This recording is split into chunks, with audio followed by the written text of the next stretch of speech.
एक बार एक छोटी सी बच्ची हाथ में मिट्टी की गुल्लक लेकर के भागती हुई एक दवाइयों की दुकान पर गई। वो काफी देर तक वहां पर खड़ी रही, लेकिन दुकानदार का ध्यान उसकी तरफ नहीं गया क्योंकि और भी बहुत सारे लोग खड़े हुए थे। उसने दुकानदार को कई बार बुलाया, लेकिन वहां पर भीड़ इतनी थी कि दुकानदार का ध्यान उसकी तरफ गया ही नहीं। और फिर उस बच्ची को थोड़ा सा गुस्सा आया तो उसने अपनी मिट्टी की गुल्लक लेकर के वहीं काउंटर पर जोर से रख दी, जिसके बाद में जो दुकानदार था और जितने भी लोग खड़े थे वो सब उस बच्ची की तरफ देखने लग गए। और फिर उस दुकानदार ने उस बच्ची से पूछा, बेटे आपको क्या चाहिए? तो वो बड़े ही भोलेपन से बोली कि मुझे एक चमत्कार चाहिए। ये सुनकर के दुकानदार को कुछ समझ नहीं आया, ना ही वहां पर जो लोग थे उनको कुछ समझ में आया, और सब उसकी तरफ देखने लग गए। फिर दुकानदार ने बोला, बेटे चमत्कार तो यहाँ पर नहीं मिलता है। तो बच्ची को लगा कि वो उससे झूठ बोल रहा है, तो बच्ची ने कहा कि मेरी गुल्लक में बहुत पैसे हैं, आप बताओ आपको कितने पैसे चाहिए, लेकिन मैं आज यहां से चमत्कार लेकर के ही जाऊंगी।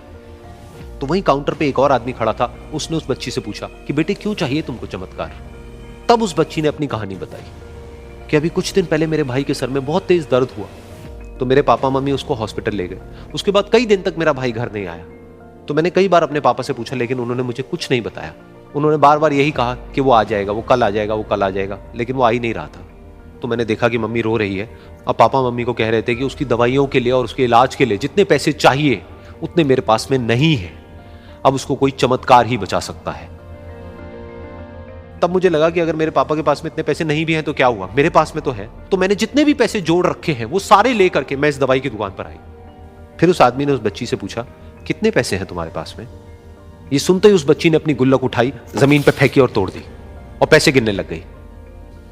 बाकी सब लोग खड़े होकर के उसको देख रहे थे। थोड़ी देर बाद उसने सारे पैसे अपने हाथ में इकट्ठे किए और बोली, मेरे पास में पूरे 19 रुपए हैं। वो जो आदमी वहां पर खड़ा था वो थोड़ा सा मुस्कुराया और बोला कि अरे तुम्हारे पास में तो पूरे पैसे हैं, इतने का ही तो आता है चमत्कार। ये सुनकर के वो बच्ची बहुत खुश हो गई और बोली कि चलो मैं आपको अपने पापा से मिलवाती हूं।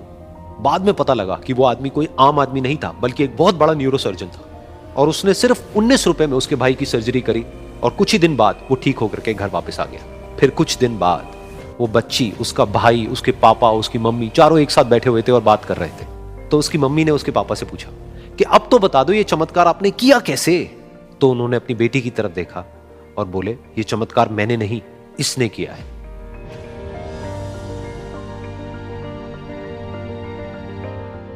तो यहां पर एक बहुत बड़ी बात है जो हम उस छोटी सी बच्ची से सीख सकते हैं कि जिंदगी में कभी कभी ऐसा होता है कि हमको कोई रास्ता नजर नहीं आ रहा होता है और हम लोग हिम्मत हार जाते हैं। तब हमारे अंदर एक बच्चा होता है जो कोशिश करने से कभी भी पीछे नहीं हटता है।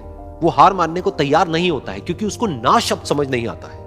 वो बच्चा जिसके लिए कुछ भी नामुमकिन नहीं है, क्योंकि वो हर हाल में कोशिश करता ही रहता है।